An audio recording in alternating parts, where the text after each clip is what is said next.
Hey folks, it's Nate. Tonight I wanted to talk a little bit about about Comicsgate Part Two, as some people are calling it, or I just like to think of it as the move to indie comics and some of the controversy that surrounded that. Now I'm not super interested in drama. I just want to talk about the broader movement. I don't know. I feel a bit like Doug Ernst here. But what I really want to talk about is why it is a good thing to have some daylight between your comic critics and your comic creators. Now, I know not everyone who has come to this issue is familiar with Gamergate. If you are, well, there's going to be some stuff here that you're familiar with, but bear with me. So way back when, in the now forgotten days of 2014, um, some people kicked up a fuss because a game designer was accused of sleeping with a games journalist in order to get favorable reviews for her game. And this sparked a lot of internet outrage with all the attendant ugliness, as well as a campaign for more accountability, more ethics standards in games journalism. Um, this went pretty much like you'd expect. A lot of people got called racist and sexist and all the other fun buzzwords that get thrown around these days. And ultimately, uh, some places did adopt journalistic standards in response to the outcry, and the movement just sort of died away after that. Now, how well these journalistic standards for games journalists are upheld, I couldn't really tell you. I don't really read a lot of games journalism. I don't read a lot of industry journalism, period, unless it's relating to a subject I am really interested in. Um, and I have to admit that while I enjoy video games, I'm not super into the journalism or the reporting on them. I tend to just see a video game I like, pick it up, try it out, that kind of thing. Kind of a casual. So there it is. But getting back to Comicsgate and the indie comics movement that has kind of sprung up around it, I think one of the big things that has led to tension between people like Ethan Van Sciver, who really wants to be a comics creator and to appeal to the audience that is disgruntled with modern comics, and people like the Eglantine at I Love Comics and some of the other people who have taken issue with the Indiegogos and whatnot, is kind of the almost I don't want to say yellow journalism, but um, the feeling that there shouldn't be collusion between the people who review and recommend comics and the people who sell comics. And that's true in any industry journalism setting versus any set of creators or merchants. Um, you know, you don't want people who report on cars to be too comfy with the makers of all the muscle cars, because then you're not sure if they're accurately reflecting all the testing they've done on the products they review, or whether they're simply parroting a company line. Now, right now, it doesn't seem like indie comics are big enough to have that kind of influence. Yes, Van Sciver did run a huge, record-setting Indiegogo, but it's just one comic by just one guy, and there are a lot of Indiegogos out there.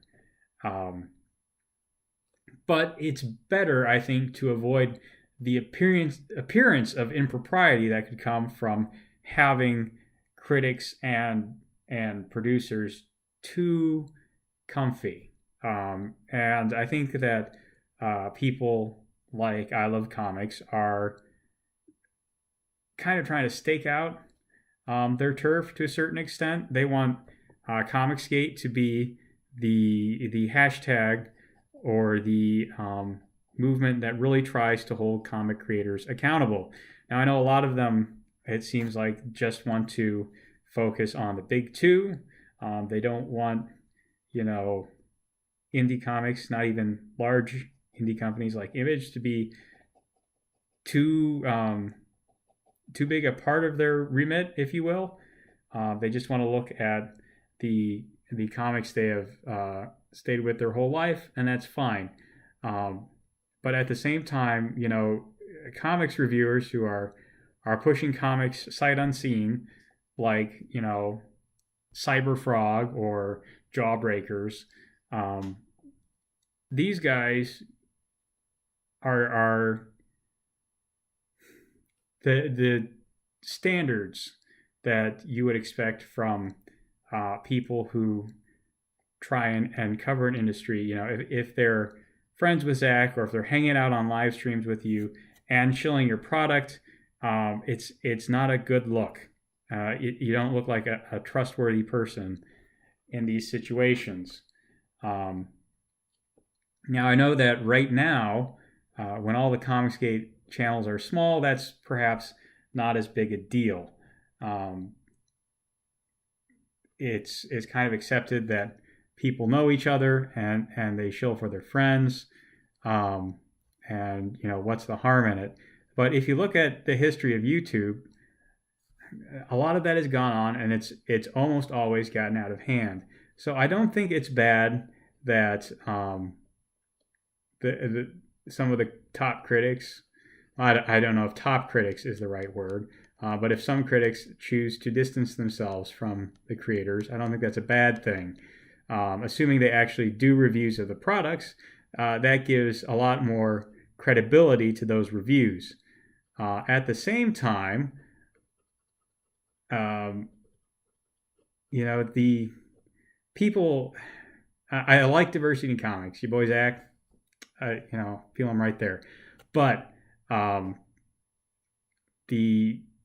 there is a line between being a creator and trashing your competition's work and being a critic and critically reviewing something.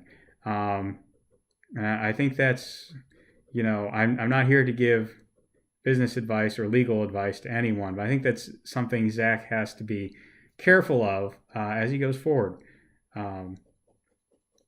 So, yeah, I think in the end, the decision that Ethan made to try and differentiate himself from the reviewing crowd is not a bad one. He, Comicsgate 2.0, he wants to be about creating comics. He wants to be building enthusiasm about independently owned comics, and I think that's a good thing. I know that there's an aspect of Comicsgate that looks at this as a culture war, and that's entirely fair. I think it is a culture war. I think that there are a lot of very toxic behaviors that have become ingrained in comics culture, and I think having a movement to kind of replace them with the kind of very positive interactions we see from people like Peter Simeti and Donald DeLay is a very good thing. And if that's part of Comicsgate, I think having a clear demarcation between that part of Comicsgate and the part that is strictly about good storytelling and good writing is not an entirely bad thing. So I haven't completely worked out for myself what I think all the boundaries should be. But I think that continuing to grapple with it is not necessarily a bad thing. I think brushing it all off as drama is probably not a good idea either. Just some things to think about, I guess, going forwards. It's very difficult when you're looking at something as big as, taking on a multi-million-dollar industry and trying to reform it it's not easy to have everything clearly defined. Um, at the same time, I don't think it's necessary to have everything under the same heading. And I know that after the unfortunate death of Stan Lee, Ethan is kind of uh, jumped back into the culture war side of things with both feet, and more power to him. It's important to have uh, that side of things looked at as well. But I think um, criticism of mainstream comics, creation of indie comics, and the comics culture war, these are three different parts of the same whole, and I don't think everybody needs to fight all three fronts. I don't think we need to call all three fronts of them the same thing. Just my 2 cents there on that whole dust up. So that's all I got for tonight. Take care.